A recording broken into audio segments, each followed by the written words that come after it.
Hello there, Pisces sign. Welcome to your monthly reading, your January 2024 monthly reading, Pisces.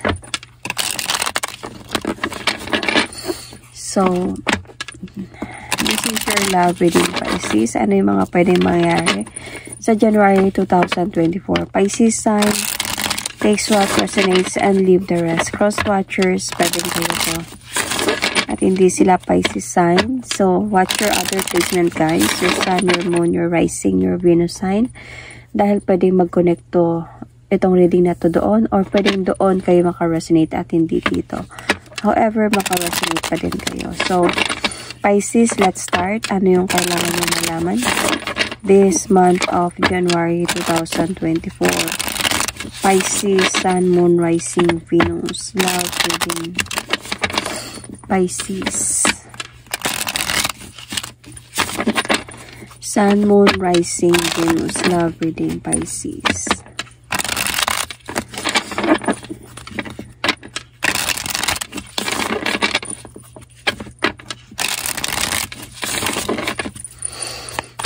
Pisces, sun, moon, rising, Venus.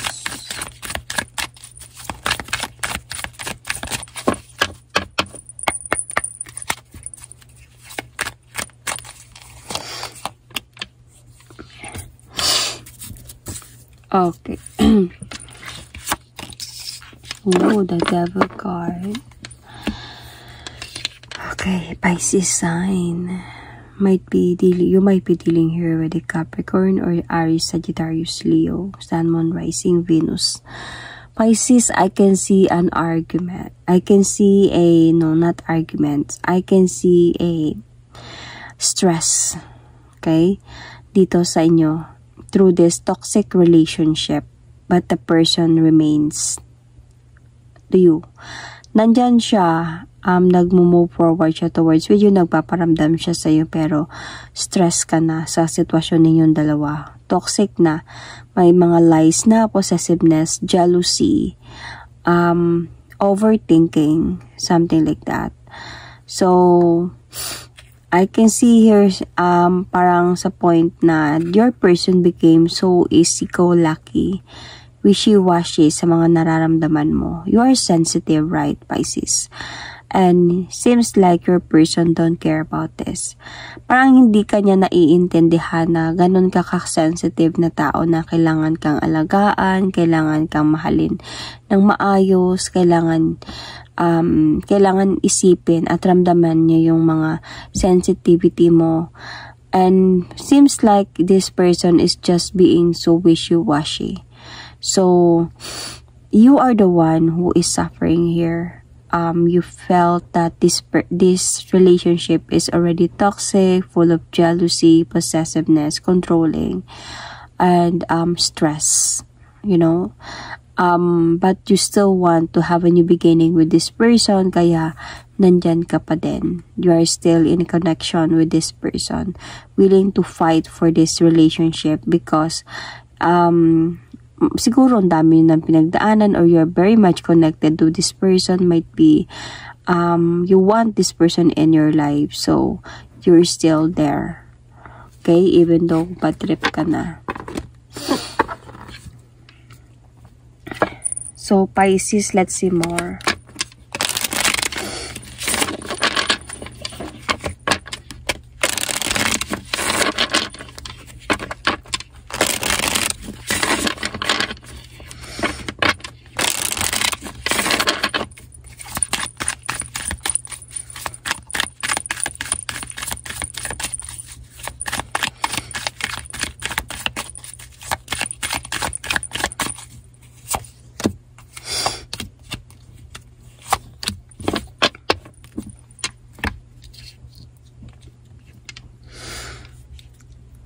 Okay, so Pisces, this is really like giving you stress talaga. Conflicts, away bate, stress.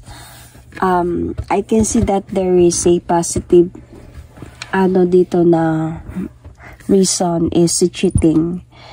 So, andun sa point that you are in healing process. You need to heal actually. You need to heal from this. I can see na meron cheating dito. And it seems like the communication is still there continually na nandyan siya sa'yo, yung relationship ninyo. And kahit na alam mo or na meron talagang cheating na nangyayari dito, you are still in a relationship with this person. Kasi na nga yun yung gusto mong mangyari sa inyo.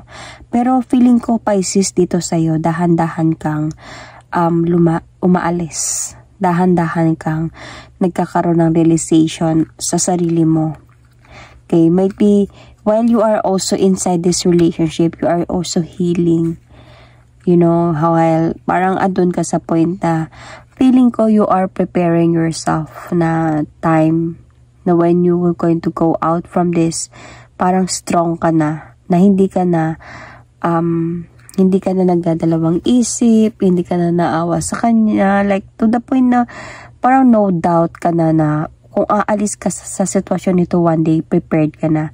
Parang adun ka na sa point na while he's doing this to you, you are also in healed yourself or healing yourself, or sinasanay mo yung sarili mo na hanggang sa isang araw, kung sobrang mapagod ka na, parang okay na lang sa'yo na umalis. Parang ganun yung pinapractice mo sa sarili mo dito. Yet, nag-i-stay ka. Bakit? Because mahal mo tong taong ito. Umaasa ka pa din sa kanya na baka may magbabago pa talaga. You know, pero nagpaplano ka na talaga dito because you are not happy anymore. You are not happy yet you love this person.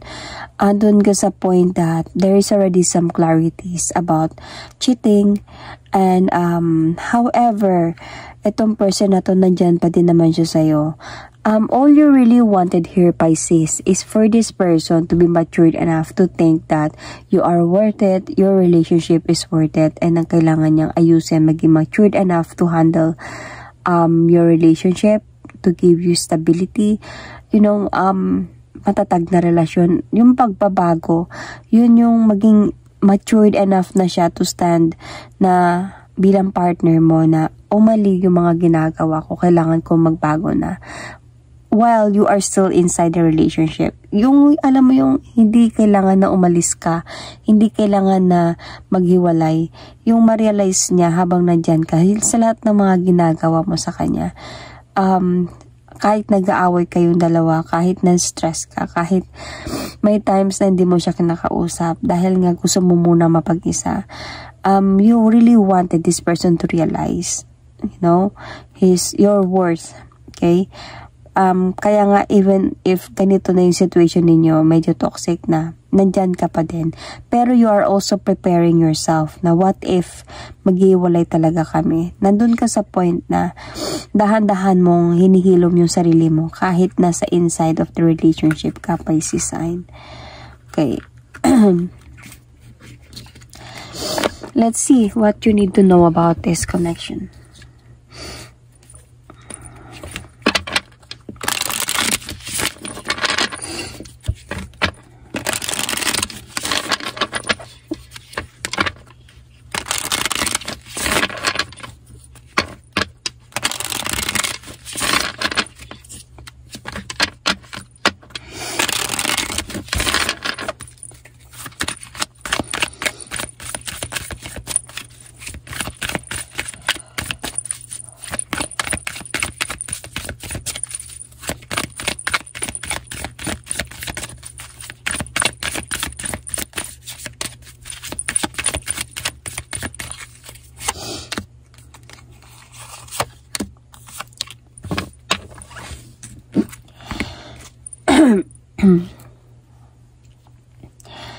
Pisces sign.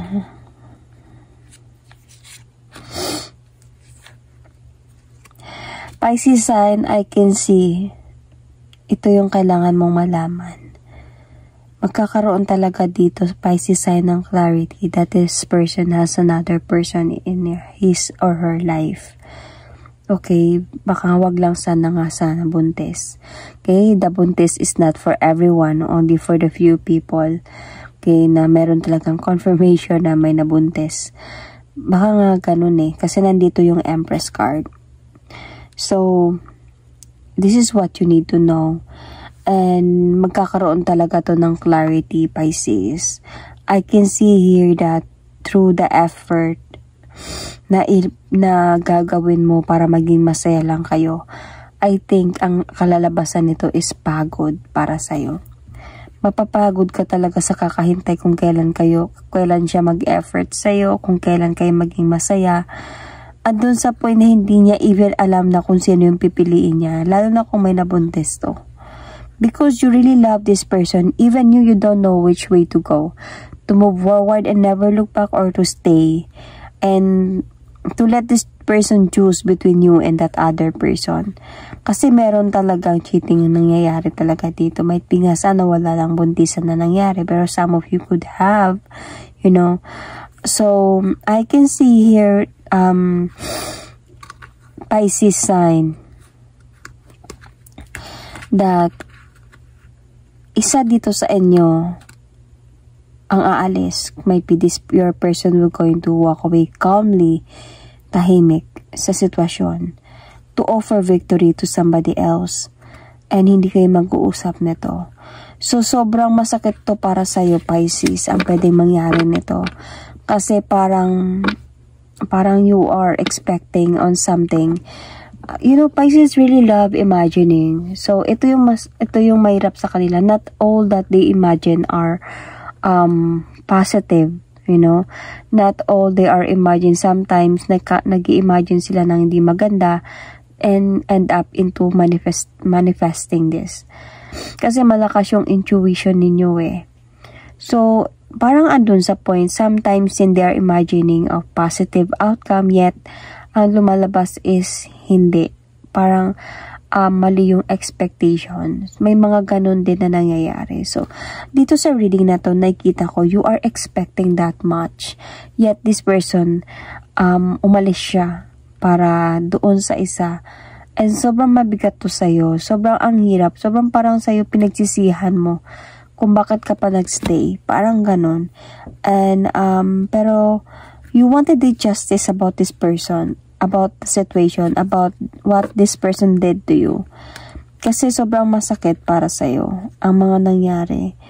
Noong time na nawasa kayong dalawa, you are really manifesting this person to come back into your life because nga dami yun ng pinagdaanan and hindi mo to talaga matanggap, and this is what you need to know. So, Pisces sign, parang ano na din to sa'yo. Parang advice na din to sa'yo that parang itong ginagawa mong healing process even inside your relationship, and kahit alam mo na, kasi feeling ko alam mo na nag-aaway na kasi kayong dalawa na merong mga pangyayaring ganito, then parang adun ka sa point na gusto mo pa din nakikita yung pagbabago ng taong ito. Kaya hindi ka umaalis sa relasyon ninyo. But dahan-dahan ka naghihilom, nahirapan ka, mahirap to. If you're not going to give this person space, if you're not going to let go, if you're not going to challenge this person na without you para ma-realize niya kung ano yung worth mo, hindi ka mag-heal from this. Kung nandyan ka lang sa loob na relasyon, parang adun ka sa point na naghihilom ka, nagiging practical ka, gusto mong mag-move on, pero nandyan ka pa din umaasa, parang mas lalong pinapahirapan mo yung sarili mo talaga sa sitwasyon na to, than if you will going to try to challenge this person na umalis ka muna, like huwag ka muna magparamdam, just to challenge this person na ano yung feeling na wala ka talaga sa sight niya, you know, sa mga mata niya, sa mga paningin niya, sa buhay niya. Ano yung pakiramdam nung kaysa sa nandyan na nagtitiis ka. Makita man lang yung worth mo. Makita mo kung gaano kanya talaga kamahal. Kasi habang you're there, habang pinipilit mo yung sarili sa kanya, I mean, nandyan ka nag-i-stay, lalo ka napapagod Kasi alam mo yung katotohanan na. So, meron talagang somebody else involved in this relationship. So, if you were just there na parang ikaw na lang yung lumalaban sa relasyon, parang lalong mabigat to, parang lalong mahirap to. Lalo na if alam ng person mo na nag-i-stay ka lang din naman. Parang masasanay siya na dyan ka lang. Parang babalikan lang kita, dyan ka lang, doon muna ako sa isa. Parang in a way na parang ganun ba? Hindi man ganun totally yung pagsabi, pero parang ganun. Kasi nandyan ka eh.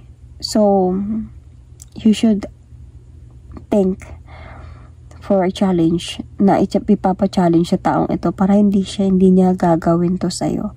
Kasi definitely meron talagang cheating ang nangyayari dito.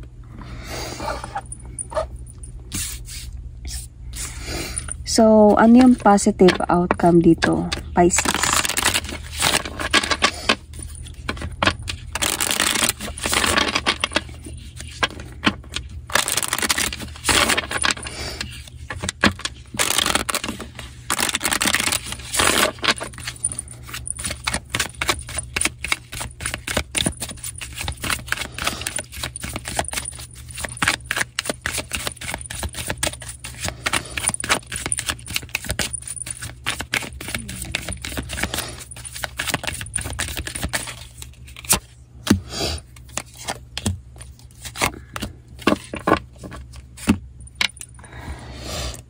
Positive outcome, Pisces sign. See, I told you, Pisces, mabibigatan ka talaga sa mga mararanasan mo pag ganito yung gagawin mo. Pero if you're going to leave, this is the positive outcome. If you're going to focus on yourself, you know, try to plan for things, leave, okay? And you are going to see whether if this person will come back to offer you a new beginning again, to talk to you, to communicate with you, to parang to make him or her realize yung kawalan mo pag hindi mo siya kakausapin. Just have this no communication. Be strong enough to cut off this. Ito, parang tama na to. I need to have this, to be strong person, to cut off anything. Para makita mo that this person was going to move forward towards with you. Makita niya yung worth mo, kung gaano mo siya minahal talaga. And this time, you were going to leave or to challenge this person. Kasi kung hindi mo gagawin to, pagsisihan mo talaga to. Kasi ikaw talaga yung mahihirapan, ikaw yung masasaktan. But if you are going to take the leap of faith, maging strong person ka to change everything, you know, i-change mo yung mga nangyayari sa inyo, to decide, parang to guard yourself, however, maging practical ka sa situation. Andun sa point na makikita mo talaga yung pagmamahal ng taong ito para sa'yo. Kasi sometimes, ganito naman talaga sometimes kailangan we will challenge our person. Lalo na pagdating na sa point na medyo toxic na, medyo problematic na, medyo nararamdaman mo na yung ikaw na lang mag-isa na sumasalo ng lahat, ikaw na lang isa yung nag-work na relationship ninyo, nandyan man siya pero parang feeling mo parang hindi na talaga enough. This time, yung mga time na yan talaga na kailangan mo talaga siya bigyan ng lesson. You know, hindi naman sa time na okay kayo, very much okay kayo, tapos biglang bigyan mo na siya ng challenge, you know, pa naghahanap ka lang ng problema. No, during those tragic time, during those struggles, obstacle, kailangan mo talaga na somehow, sometimes, to let this person see kung gaano kahalaga yung relasyon ninyo. Para ano din, yun iparealize sa kanya kung gaano kakahalaga sa buhay niya or gaano siya kahalaga sa buhay mo. Sometimes ipaparanas din natin yun sa mga tao mahal na, lalo na pag nasasanay sila sa atin na nandyan lang tayo, na nakasuporta, na nagmamahal, nandyan lang tayo palagi, the whole year or how many years. Sometimes biglaan na din natin na wag ka naman masanay kasi pwedeng ganito ako mawala, you know. So for the positive outcome here, if gagawin mo tong challenge na to. Kasi, para hindi ka mabigat. Sabi ko nga dito, if nasa point na kayo na sobrang mabigat na talaga, there is a possibility na itong person na to babalik siya sa'yo. Na mag-offer siya sa'yo na new beginning. Parang, babalik natin yung dati. You know, during those time na hindi kayo mag-uusap na dalawa, this person will really going to communicate with you. During those time na magmamatigas ka, this person is going to move forward towards with you because he knows your worth. He knows how much you love him or her. Okay, so, pero if hindi mo kaya talaga to, ito yung mangyayari talaga sa'yo. Pipiliin niya yung other person and he or she will going to let you there. Parang set aside, dyan ka lang, babalikan kita. Parang ganun. So, mas lalong mahirap yun. Mas lalong masakit yun para sa'yo. So, yun. You might also be dealing here with, as I said, Sagittarius, right? Cancer, Scorpio, Pisces. Again, I will just say Capricorn, Sagittarius, Cancer sign I saw. Capricorn, Virgo, Taurus, Libra, Gemini, Aquarius. Sun, Moon, Rising, Venus. Okay? So, check your placement, guys. I'm going to pull an oracle card.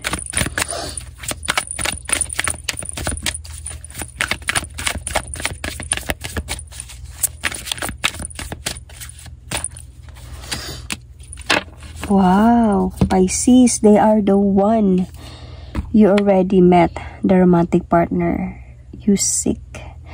So, might be they are the one, yet kailangan that, pero you are tested by the universe. So, tinatest niya yung, parang binibigyan lang naman kayo ng lessons. Kasi, nakikita ko magkakabalikan naman kayo. Pero kailangan mo lang din talaga na parang to learn some lessons and to give this person as well as a lesson. Parang twin flame connection. So that is my reading for you, Pisces sign. Thank you and God bless.